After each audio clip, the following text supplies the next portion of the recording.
लेकिन मैंने और मेरी भतीजी ने जो देखा था उसे हम जिंदगी भर नहीं भूल सकते थे। भाभी को खुद नहीं पता था कि अब उसकी इज्जत लूट ली गई है। अब वो मोहन के लिए कोई काम की नहीं थी। संजय और विजय ने नशे की हालत में। दोस्तों, अगर आपने अभी तक हमारे YouTube चैनल को सब्सक्राइब नहीं किया है तो जल्दी से जल्दी सब्सक्राइब कर ले, ताकि आगे भी आप हमारे वीडियो को सबसे पहले देख सके। धन्यवाद। चलिए वीडियो को शुरू से शुरुआत करते हैं। जब मैं 14 वर्ष की थी तभी मेरी माँ गुजर गई थी। लेकिन उसके 2 वर्ष बाद ही मेरे बड़े भैया की शादी हो गई और भाभी घर में आ गई। भाभी ने मुझे माँ का प्यार दिया। मेरी भाभी बहुत अच्छी है, उन्होंने कभी मुझे माँ की कमी महसूस नहीं होने दी और पूरा घर उन्होंने अच्छे से संभाल लिया। घर की रौनक फिर से वापस आ चुकी थी। कुछ समय के बाद भाभी भी एक प्यारी सी बेटी की माँ बन गई। मेरी प्यारी भतीजी हम सबकी जान थी। हमारा समय बहुत ही अच्छा बीत रहा था। हम सब बहुत खुश थे। अब घर में मेरे भी शादी की बात चल रही थी और जल्दी ही मेरी शादी एक जगह पक्की हो गई। शादी की सारी तैयारियां चल रही थी। भैया भाभी मेरी शादी में कोई कमी नहीं छोड़ना चाहते थे। पापा और भैया तो ज्यादातर अपने बिजनेस के काम में ही लगे रहते थे। घर तो भाभी संभालती थीं। लेकिन इसी बीच कुछ ऐसा हुआ कि हम सब अंदर तक हिल गए। कभी सपने में भी नहीं सोचा था कि हमारे साथ ऐसा कुछ होगा। मेरी शादी के उद्देश्य से घर में काफी नकद और लाखों के जेवर रखे हुए थे। लेकिन जब भी घर में शादी होती है तो कुछ लोगों की गंदी नज़र घर में पड़ ही जाती है। वैसे भी हमारा अच्छा खासा बिजनेस है, इसलिए लोगों को अंदाजा था कि इनके घर शादी के लिए अच्छा खासा जेवर और कैश होगा। एक रात अचानक डोर बेल बजी।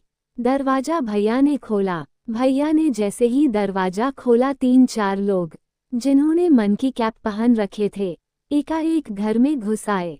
उन्होंने भैया के सिर पर बंदूक के कुंडे से वार कर दिया। भैया को संभलने का बिल्कुल मौका नहीं मिला था और वह वहीं बेहोश होकर गिर गए। हमें कुछ भी समझ में नहीं आया। मैं और मेरी भतीजी अपने रूम में मस्ती कर रहे थे। भाभी किचन में कुछ काम कर रही थी और पापा अपने रूम में थे। सारे जेवर और कैश पापा के ही रूम में रखा हुआ था। जो बात डकैतों को बहुत अच्छे से पता थी, शायद उन्होंने अच्छे से रेकी की थी। भाभी किचन में कुछ भी सुन नहीं पाए और अपने काम में लगी थी। उधर मैं और मेरी भतीजी भी लाउड म्यूजिक लगाकर अपनी मस्ती में लगे थे, तो हमें भी कुछ नहीं पता चला। उन लोगों ने बहुत फुर्ती से किचन की स्लाइडर डोर बाहर से लगा दी और भाभी किचन में ही बंद हो गई। हमारे कमरे की कुंडी भी उन लोगों ने बाहर से लगा दी और हम दोनों अपने कमरे में बंद हो गए। भैया बाहर बेहोश पड़े थे। सारे के सारे पापा के रूम में घुस गए और सारा जेवर और कैश ले लिया। फिर पापा को भी धक्का मारकर कमरे में बंद कर दिया। पापा का मोबाइल फ़ोन भी उन्होंने छीन लिया।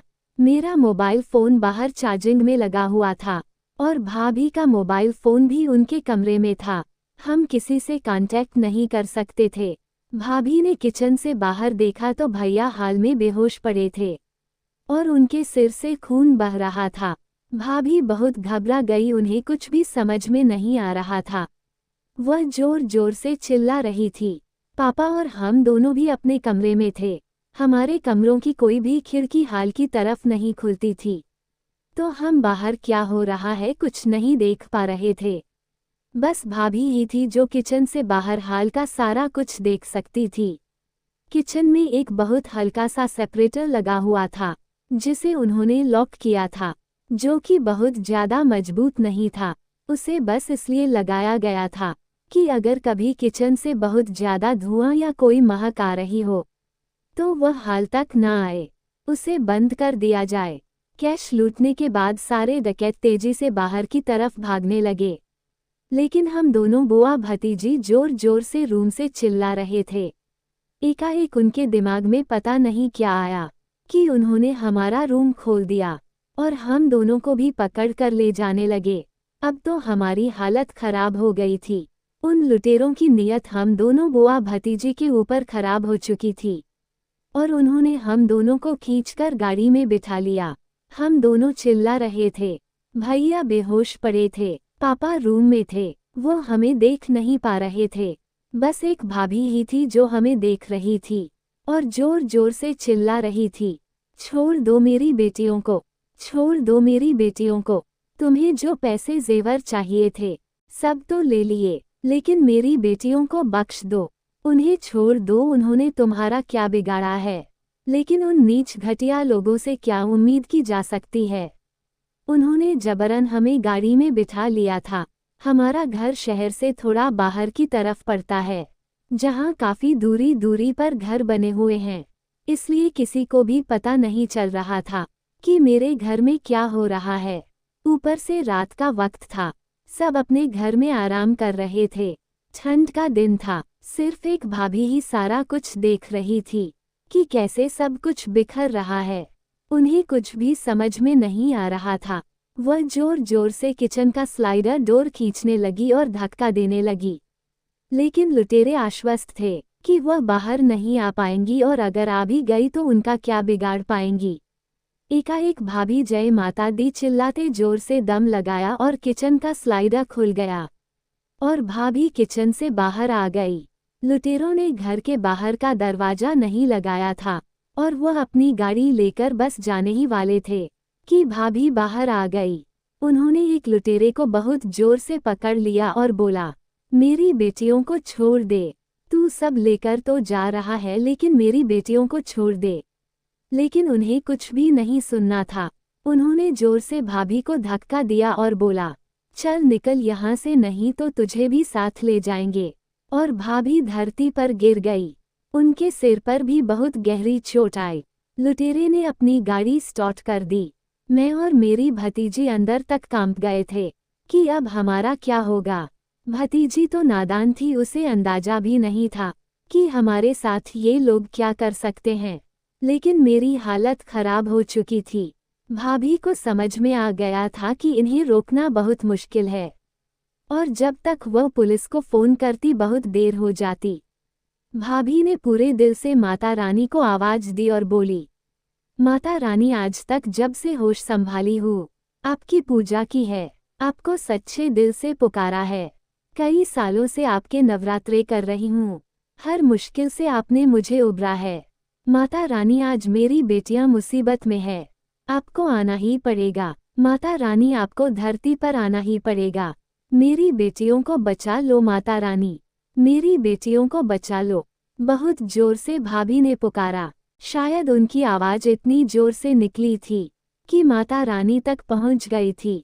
मैं हैरान थी कि हम दोनों को गाड़ी में बंद करके लुटेरे गाड़ी स्टार्ट करके लेकर जा रहे हैं और भाभी पुलिस को फ़ोन करने की बजाय माता रानी को पुकार रही है। शायद भाभी को समझ में आ गया था कि इस वक्त माता रानी ही हमारी मदद कर सकती हैं और भाभी की पुकार सुनकर माता रानी को सच में धरती पर आना पड़ा। लुटेरों ने गाड़ी आगे बढ़ा दी थी कि एकाएक भाभी खड़ी हो गई, एक अजीब सी शक्ति के साथ।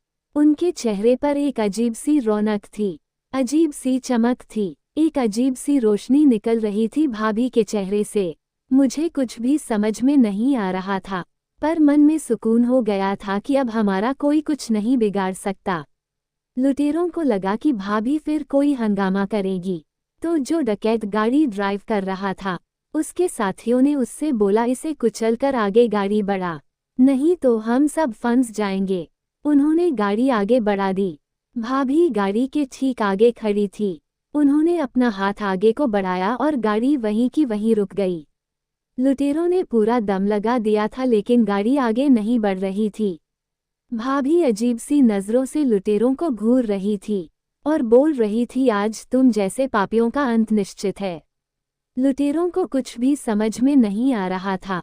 उनमें से एक लुटेरे ने बंदूक निकालकर भाभी के ऊपर एक गोली चला दी, लेकिन उस गोली को भाभी ने अपने हाथ से पकड़ लिया और फूंककर हवा में उड़ा दिया।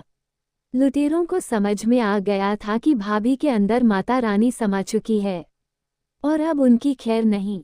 एक लुटेरे ने गाड़ी की खिड़की खोलकर मेरी भतीजी को खिड़की से बाहर फेंक दिया कि शायद अपनी बेटी को पाकर भाभी शांत हो जाए। भाभी ने अपनी बेटी को एक हाथ से गोद में उठा लिया और दूसरे हाथ से गाड़ी को रोके रहा। लुटेरों को कुछ समझ में नहीं आ रहा था। वह गाड़ी छोड़कर बाहर निकले और बोले, भागो यहाँ से, नहीं तो हमारा मरना तय है। लुटेरे गाड़ी से निकलकर तेजी से भागने लगे, लेकिन भाभी ने अपनी आग बरसाती हुई आंखों से लुटेरों की ओर देखा और लुटेरों की हिम्मत ही नहीं पड़ी आगे भागने की। वह सारे के सारे वही जड़ हो गए थे। चारों लुटेरों को किसी अनजान शक्ति ने रोक दिया था। पता नहीं कौन सी शक्ति आ गई थी भाभी के अंदर। लुटेरे भाभी के पैरों में पड़ गए और सारे पैसे और नगद वहीं रख दिए और बोले, माता रानी हमें माफ़ कर दो, हमसे बहुत बड़ी गलती हो गई। हम जिंदगी में कभी दोबारा ऐसी गलती नहीं करेंगे। हमने बहुत बड़ा पाप किया है, हमें माफ़ कर दो माता रानी, हमें माफ़ कर दो। भाभी की बेटी जोर जोर से चिल्ला रही थी, मम्मी मम्मी आपको क्या हो गया है मम्मी। तब तक मैं भी गाड़ी से बाहर आ गई थी। मैं भी भाभी को जोर जोर से हिलाने लगी, भाभी माँ होश में आओ, आपको क्या हो गया, भाभी माँ होश में आओ। भाभी मेरी और अपनी बेटी की तरफ से प्यार भरी नज़रों से देखे जा रही थी। उनका ध्यान अब लुटेरों पर बिल्कुल भी नहीं था। लुटेरे इसका फ़ायदा उठाकर वहां से भागने लगे और मेरी भाभी माँ कभी मुझे और कभी अपनी बेटी को देख रही थी। मुझे कुछ समझ में नहीं आ रहा था, मैं भाभी को होश में कैसे लाऊं। मैंने बहुत जोर से बोला, माँ आपकी बेटी ठीक है माँ, आपकी दोनों बेटियां लुटेरों के चंगुल से निकल गई है माँ, आपने उन्हें बचा लिया है माँ, देखिए हम आपके सामने खड़े हैं, हम बिल्कुल सही सलामत हैं माँ। कहकर मैं भाभी को हिलाती रही कि एकाएक भाभी बेहोश होकर गिर पड़ी। मैंने जल्दी से अपनी भतीजी को बोला, घर से पानी लेकर आ, और वह दौड़कर घर से पानी लेकर आई। मैंने भाभी के ऊपर पानी डाला, भाभी होश में आए और हम दोनों को सीने से लगाकर रोने लगी और बोली, तुम दोनों ठीक हो, तुम दोनों बच गए। वह लोग भाग गए। मैंने बोला, हाँ भाभी हम सब ठीक है। तब तक भैया भी होश में आ चुके थे। उन्होंने पापा के रूम का दरवाजा खोल दिया था। पापा और भैया भी बाहर आ चुके थे। किसी को कुछ समझ में नहीं आ रहा था कि क्या हुआ है और लुटेरे कैसे भाग गए, लेकिन मैंने और मेरी भतीजी ने जो देखा था उसे हम जिंदगी भर नहीं भूल सकते थे। भाभी को खुद नहीं पता था कि उनके अंदर माता रानी समा गई थी अपनी बेटियों को बचाने के लिए। थोड़ी देर में जब हम सब थोड़ा सामान्य हुए तो मैंने घर में सबको सारी घटना बताई, लेकिन हमारी बातों पर पापा और भैया यहाँ तक कि भाभी को खुद भी बिल्कुल यकीन नहीं हो रहा था कि ऐसा कुछ हो सकता है। लेकिन मैंने और मेरी भतीजी ने सब कुछ अपनी आंखों से देखा था और हमें माता रानी के साक्षात दर्शन हुए थे, अपनी भाभी के रूप में, हमारी माँ के रूप में। हमारे घर में सीसीटीवी कैमरे भी लगे हुए हैं। भैया ने बोला, चलो कैमरा चेक करते हैं, जो कुछ भी हुआ है सब उसमें रिकॉर्ड हुआ होगा और फिर पुलिस को भी तो बुलाना होगा। भले डकैत कुछ लूट कर ले नहीं जा पाए, लेकिन पुलिस कंप्लेंट तो करनी ही पड़ेगी और सबूत के लिए हमारे पास कैमरे के रिकॉर्डिंग तो होगी ही। साथ में तुम जो बोल रही हो वह सब भी उसमें रिकॉर्ड हुआ होगा। भैया ने जब रिकॉर्डिंग चेक की तो सब हैरान हो गए।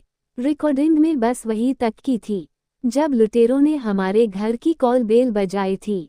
उसके आगे की कोई भी रिकॉर्डिंग उसमें कैप्चर नहीं हुई थी। आगे के 1 घंटे की रिकॉर्डिंग ब्लैंक थी, जबकि कैमरा बिल्कुल सही था। किसी को कुछ समझ में नहीं आ रहा था, लेकिन हाँ इतना अंदाजा तो पापा भैया को भी हो चुका था कि कुछ तो अविश्वसनीय, अद्भुत ईश्वर का चमत्कार घटित हुआ है। मैंने बोला, भाभी माँ उन लुटेरों ने आपके ऊपर गोली भी चलाई थी, जिसे आपने अपने हाथों से पकड़कर हवा में उड़ा दिया था। कहकर मैंने भाभी माँ का हाथ खोल दिया। जिस हाथ से उन्होंने गोली पकड़ी थी उस हाथ पर उस जगह पर एक त्रिशूल का निशान उभर आया था, जो कि आज तक मेरी भाभी माँ के हाथों पर है और यह माता रानी के आने का साक्षात सबूत था और इसे अब घर में कोई नहीं नकार सकता था। मैंने बोला, आज हम सब सही सुरक्षित बच गए, ये सब कुछ माता रानी के मेहरबानी है, भाभी माँ की भक्ति है। भाभी माँ की भक्ति का कारण आज माता रानी को अपने बच्चों को बचाने के लिए धरती पर आना पड़ा। हम सब ने जाकर माता रानी का दिया लगाया और उनसे प्रार्थना की, अपनी रक्षा कृपा का हाथ सदैव हमारे ऊपर ऐसे ही बनाए रखें। आज मेरे समझ में आ चुका था कि एक माँ अपने बच्चों के लिए कुछ भी कर सकती है। अपनी पुकार से एक माँ ईश्वर तक को धरती पर बुला सकती है और एक माँ के पुकार ईश्वर कभी खाली नहीं जाने दे सकते। जय माता दी। कहानी अच्छी लगी हो तो लाइक शेयर जरूर करें और जल्दी से हमारे YouTube चैनल को सब्सक्राइब भी करके ताकि बेहतरीन कहानी आपको आगे भी मिलता रहे। धन्यवाद।